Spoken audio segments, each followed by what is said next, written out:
بسم الله الرحمن الرحيم يا أيها المزمل قم الليل إلا قليلا نصفه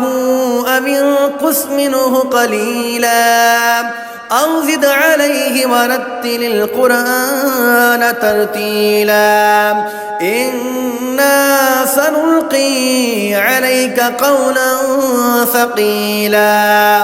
إن ناشئة الليل هي أشد وطئا وأقوم قيلا إن لك في النهار سبحا طويلا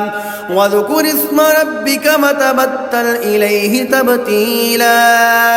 رب المشرق والمغرب لا إله إلا هو فاتخذه وكيلا واصبر على ما يقولون واهجرهم هجرا جميلا وذرني والمكذبين أولي النعمة ومهلهم قليلا إن لدينا أنكالا وجحيما وطعاما ذا غصة وعذابا أليما يوم ترجف الأرض والجبال وكانت الجبال كثيبا مهيلا إنا أرسلنا إليكم رسولا شاهدا عليكم كما أرسلنا إلى فرعون رسولا فعصى فرعون الرسول فأخذناه أخذا وبيلا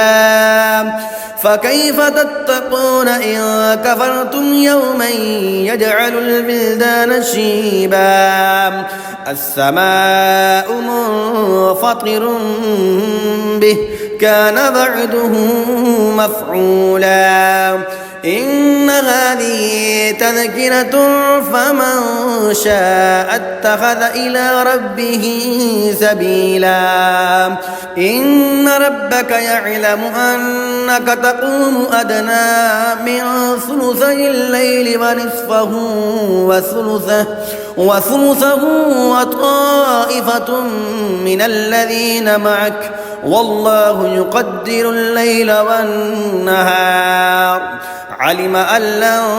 تحصوه فتاب عليكم فاقرؤوا ما تيسر من القرآن علم أن سيكون منكم مرضى وآخرون يضربون في الأرض يبتغون من فضل الله وآخرون يقاتلون في سبيل الله فاقرؤوا ما تيسر منه